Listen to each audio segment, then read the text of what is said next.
नमस्कार, आप देख रहे हैं पुलिस महानगर। तो आइए शुरुआत करते हैं आज की कुछ खास खबरों से। मराठा आरक्षण कार्यकर्ता मनोज जरांगे ने महाराष्ट्र की मंत्री पंकजा मुंडे और उनके रिश्ते के भाई धनंजय मुंडे को उनके साथ पंगा नहीं लेने की चेतावनी देते हुए कहा कि मराठा समुदाय उनके राजनीतिक करियर को खत्म कर देगा।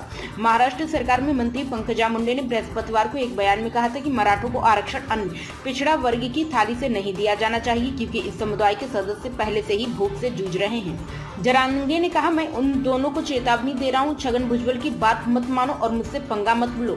कोई तुम्हारा राजनीतिक करियर बचाने नहीं आएगा, समझदार बनो, अब भी समय है। महाराष्ट्र की देवेंद्र फडणवीस सरकार ने 2 सितंबर को हैदराबाद गजेटियर को लागू करने के लिए एक शासनादेश जारी किया था, जिससे मराठा समुदाय के पात्र सदस्य कुणबी जाति प्रमाण पत्र के लिए आवेदन कर सकेंगे। इससे प्रमाण पत्र जारी होने के बाद मराठा ओबीसी श्रेणी के तहत आरक्षण का दावा कर सकेंगे। यह जीआर मराठा आरक्षण कार्यकर्ता मनोज जरांगे की मुंबई में 29 अगस्त से 5 दिन तक अनशन करने के बाद जारी किया गया था। हालांकि इसे लेकर भुजबल समेत ओबीसी समुदाय के सदस्यों में नाराजगी फैल गई है, जो मराठा को ओबीसी श्रेणी में शामिल किए जाने का विरोध कर रहे हैं। पंकजा ने बीड जिले के सावरगांव घाट में बृहस्पतिवार को दशहरा का अवसर पर एक रैली को संबोधित करते हुए कहा था, गोपीनाथ मुंडे ने मराठा आरक्षण का समर्थन किया था और हम भी इसके पक्ष में हैं, लेकिन इसे हमारी थाली से मत छीनिए। मेरा समुदाय आज भूख से जूझ रहा है। लोगों का संघर्ष देखने के बाद मेरी नींद उड़ गई है। पंकजा के रिश्ते के भाई और राष्ट्रवादी कांग्रेस पार्टी के नेता धनंजय मुंडे भी रैली में मौजूद थे।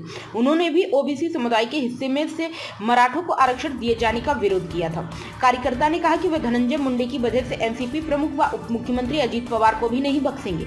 जरांगे ने कहा कि हम उनके कुछ उम्मीदवारों को चुनाव में हराएंगे, चाहे वे मराठा समुदाय के ही क्यों न हो।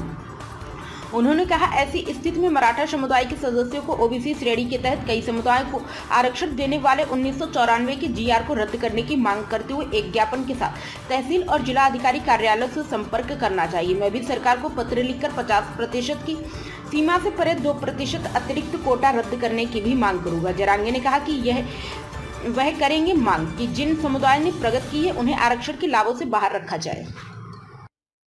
अब तक की खबरों में बस इतना ही। ऐसे ही खबरों के लिए बने रहें हमारे साथ। तब तक के लिए नमस्कार।